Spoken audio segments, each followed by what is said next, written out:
I'm a pastor in Manhattan, and there's been a major push to plant churches in the last 30 years or so here in New York City. And to the extent that I'm told that basically there's 2 gospel preaching churches that were in Manhattan 30 years ago, and then the rest are all new.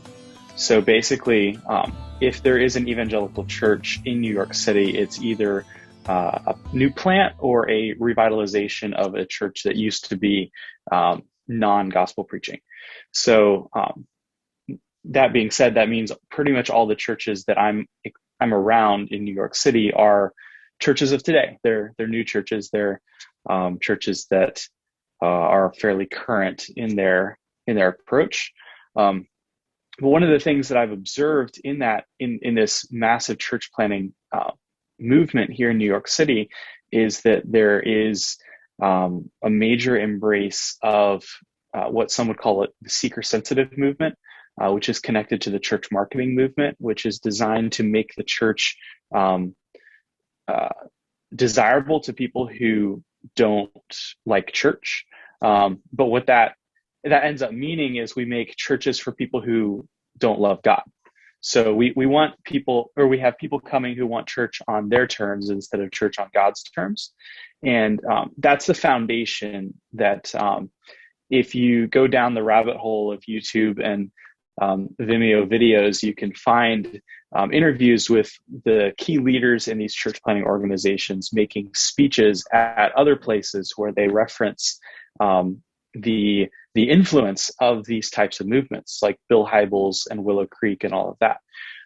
So if that movement from Bill Hybels and Willow Creek has influenced the movers and shakers in New York City that really built this church planting movement back 30 years ago, it's no wonder then that those types of emphases from 1990 on would then shift into the social justice movement that is today, because they built the whole thing on a foundation of the spirit of the age. So whatever is trending, whatever's popular, the spirit of the age is what we will speak and teach and promote, or at minimum allow.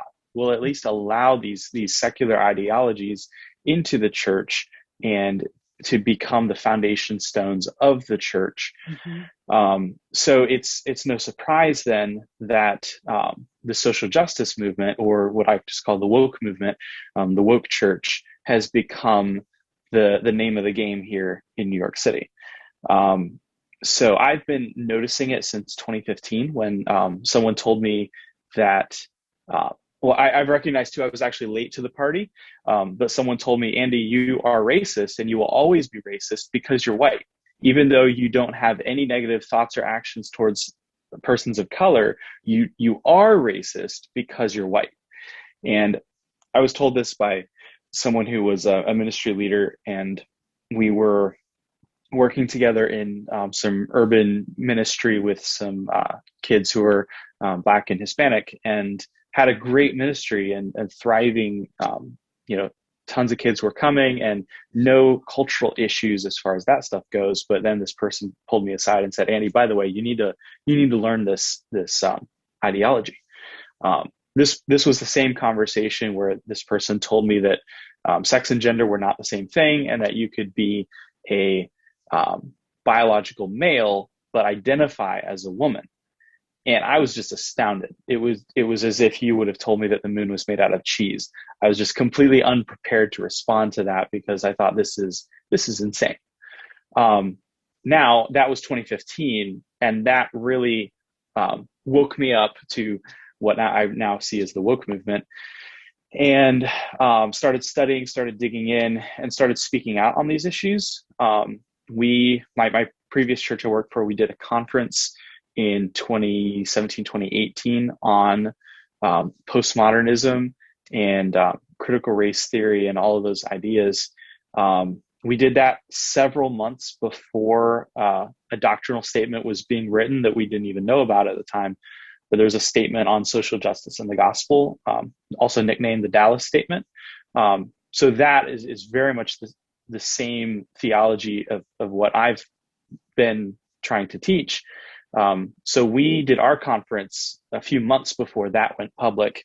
And then the day that went public, I signed it. So I'm like, yes, this is good. This is true. This is right. Then I was in a meeting with about 200 Manhattan pastors right after that came out.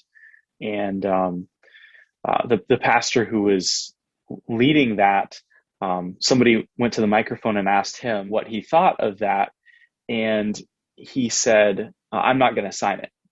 And they said, well, why is that? And he said, well, it's not about what the words say, it's about what the words do. And then he cited speech act theory and saying that these words are designed to marginalize people and to push aside people who are not white.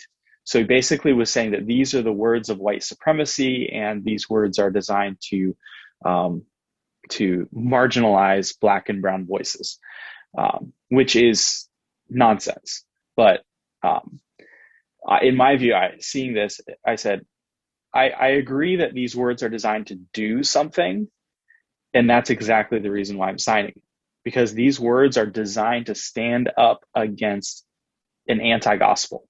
These words are designed to stand up against the most dangerous threat to the church in the last 50 years. I'm studying at John MacArthur's seminary out in California. I'm doing my doctorate, and we've had many lectures with him, and he tells 50 years of church history with John MacArthur, kind of retelling his story and his observations. And his perspective is that this woke movement, the social justice movement, is the greatest threat to the church in his lifetime. Mm-hmm. It's a greater threat than the inerrancy controversy. It's a greater threat than the charismatic chaos, or like any of those. Is more dangerous than the prosperity gospel, than like Benny Hinn or Joel Osteen or any of those things. And so we've got to take this seriously.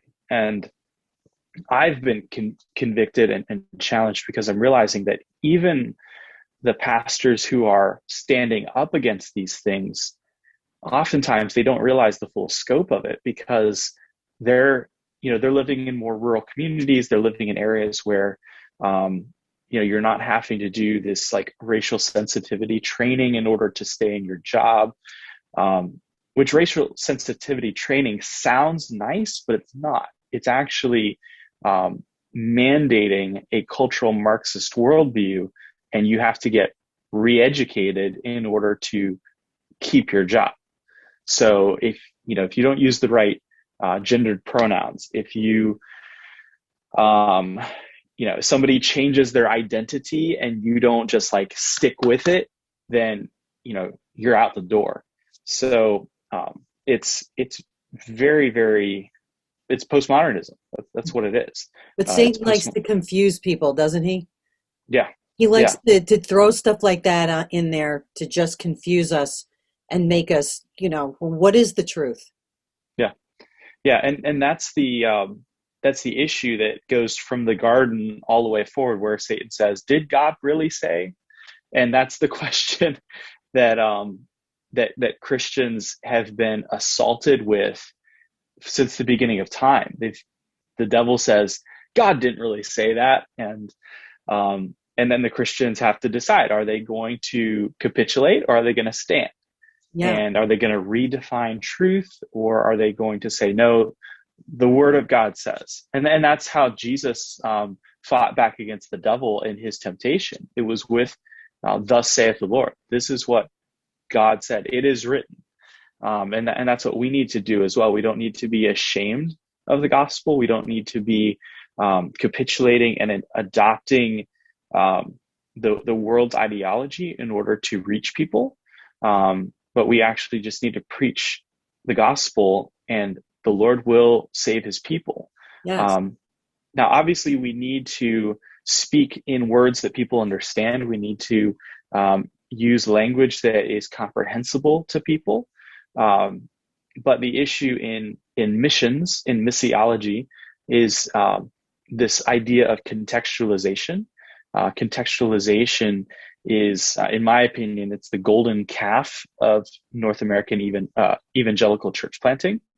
But what I mean by all this is, in contextualization, it was designed to make the preaching understandable to the people, to use words that people can understand.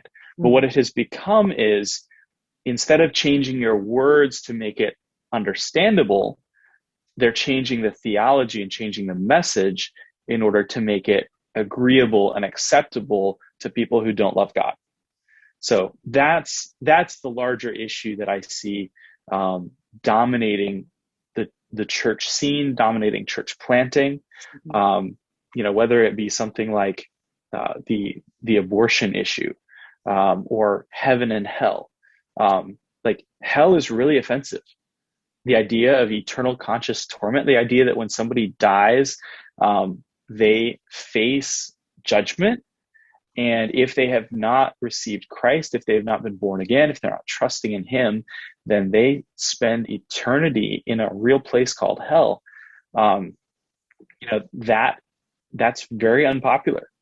And a lot of pastors in New York City are not just functional universalists and functional annihilationists, but they actually are universalists or actual annihilationists. So they don't believe in hell.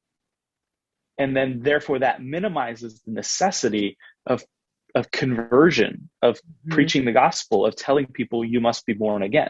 Yes. And for here in New York, that stuff, it goes way back. It goes, a century or more that assault on the church has been happening. So the first church I worked for when I came to New York is a revitalization of a church that was started in 1855. So it's a very old church. In the early 1900s, so about 100 years ago, the denomination that owned that church building told the pastors, you can't preach, you must be born again anymore, because that's too exclusive. And the pastor said, well, we believe that. We believe you must be born again. And so the denomination said, we're going to sell your building.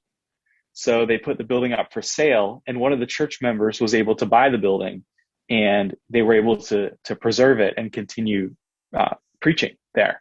But this it's the same attack of the devil. It's the same lies and deception, and it's the oldest lie in the book, which is God didn't really say that. So that's what I'm observing in churches here in New York City. Do you go out in the street at all and talk to people? Yeah, we do, especially back before lockdown, before COVID. Yeah. We would go a couple times a week. We'd be out on the streets talking to people about the gospel, passing out tracts. We even did a little street preaching. But not all street preachers are created equal. Not all street preaching is the same. There's the kind of preaching that's just yelling at people, and then there's the kind that's actually trying to get people to listen. So we try to do that second kind, preaching to people out of love and compassion, desiring to see them saved.